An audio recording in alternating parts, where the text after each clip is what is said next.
Well, hello again, and welcome again to another episode of Down to Earth, but Heavenly Minded. And I'm your host, Risch.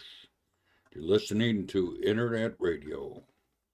And we've been going through a series on prophecy, and we're on to the second to the last episode.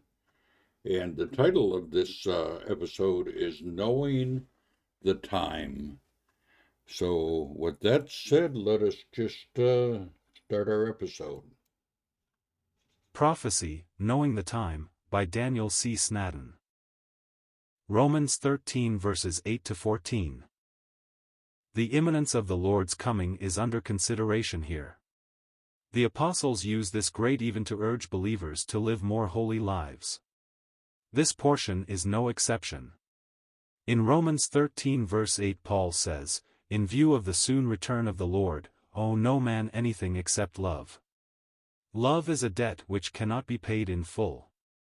Romans 13 verses 9 to 10 is very practical in their application. Mention the 5 commandments, the others are summed up in the one. Thou shalt love thy neighbor as thyself. Love thinketh, seeth, and speaketh no evil. Love doeth no wrong. Love is the fulfilling of the law. Love covers a multitude of sins. Love is as strong as death. Many waters cannot quench love. Romans 13 verse 11, besides this knowing the time that now it is high time to awake out of sleep, for now is our salvation nearer than when we first believed. The soon return of the Lord. Discerning the times, see Matthew 24. The signs are ominous. Wars and rumors of wars. Nation rising against nation. Famines. Pestilences. Earthquakes. These are the beginnings of sorrows. For knowing the time also see Luke 21 verses 29 to 30, Luke 17, and Luke 21 verse 24, the Bible indicates that in the closing days of God's grace to man there will be an increase in lawlessness and disobedience. There is lawlessness and disobedience in every country. Student rebellion and campus riots are common. Policemen and law officials are challenged, fought and killed. Wars and rumors of wars abound. There is no peace. Civil war is common. Famines occur. Countless multitudes are suffering from malnutrition and starvation. 12,000 people starve to death each day. If in the next 30 years our population doubles, how many will die of starvation then? If there is rebellion and rejection of authority now, what fearsome conditions will exist by the year 2000? To further enlighten you to discern the days in which we now live, read 2 Timothy 3 verses 1 to 5. It is high time to awake out of sleep. Spiritual sleep or indifference is one of the deadliest enemies of the soul. It was while men slept that the enemy sowed the tares. The whole world lieth in the wicked one. Let us now see what can happen when men sleep or become indifferent. Greek mythology, the siege of Troy by the Greeks, for 10 years they besieged it unsuccessfully. Finally, they built a huge wooden horse, filled it with soldiers, and then pretended to sail away. The Trojans, in exultation, dragged the horse within the walls.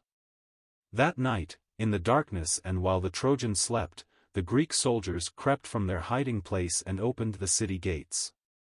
The waiting Greeks poured into the city, massacred the people and burned their city.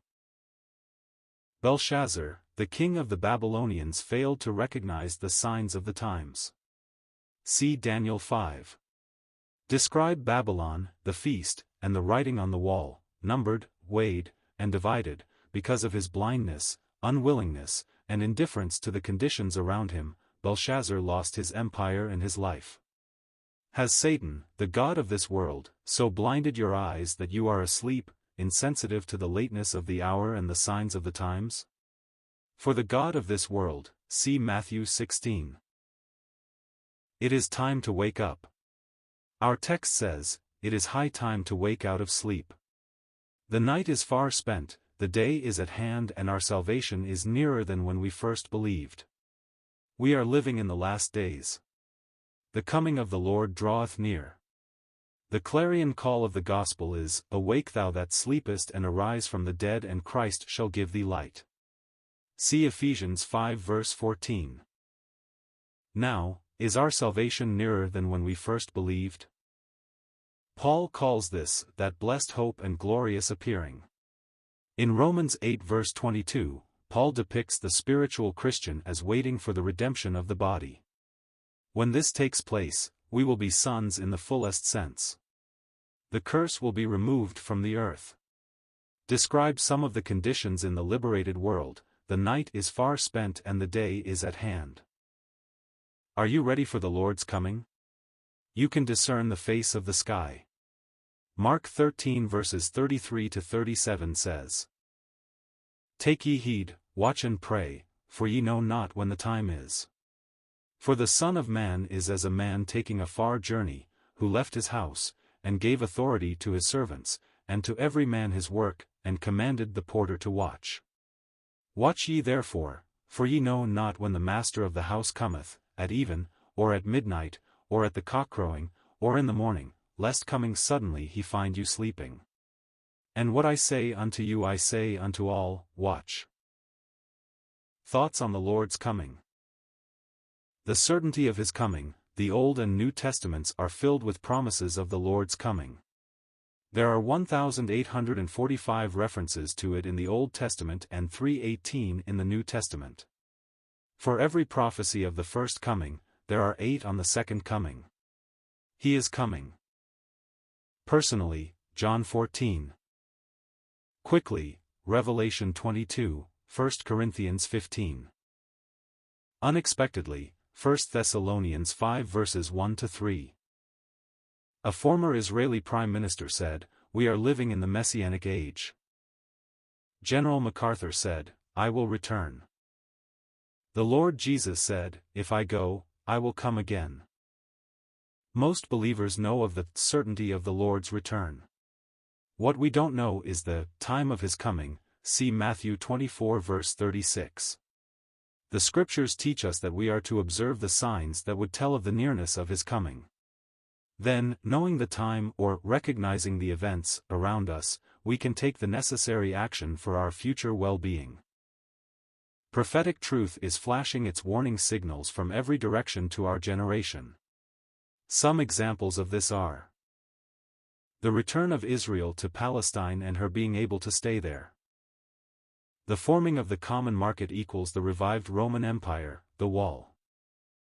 The awakening of China equals the kings of the East. The rise of Russia equals the king of the North. The ascension of the Arab nations equals the king of the South equals the focus of world attention on the Middle East. The apostasy of Protestantism. Famines, worldwide, pestilences, AIDS, earthquakes, Mexico, Colombia.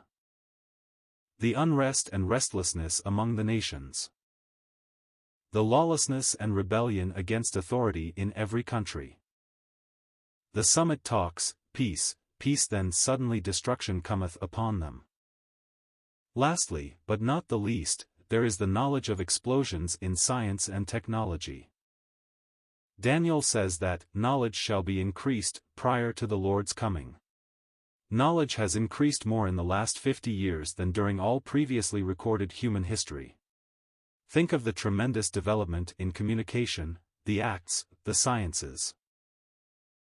Consider the field of medicine, biology, surgery, chemistry, physics, agriculture, electronics, etc. Man has topped what many believe to be the secret of the universe, the splitting of the atom, and the discovery of atomic energy by nuclear fission. What is the purpose of me reminding you of these prevailing conditions? It is to acquaint you with the nearness of the Lord's return to earth. Again, Romans 13 verse 11 says, And that knowing the time that it is already the hour for you to awaken out of sleep. Spiritual sleep and indifference are two of the deadliest enemies of the soul. 1 John 5 verse 19 says, The world is lulled to sleep in the lap of the wicked one. See what can happen when men sleep. It is time to wake up, the night is almost gone, the day is at hand. Where is the promise of his coming? We are living in the last days.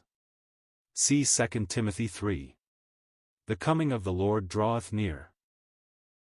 At least 7 years before the Lord returns to the earth, the rapture will take place. For this is the next event on God's prophetic calendar. We are not looking for signs. We are listening for footsteps. I can almost hear the footfall. Describe the rapture, 1 Thessalonians 4 and 1 Corinthians 15. 2 persons in one bed, one taken, the other left. 2 women are working together, one taken, the other left.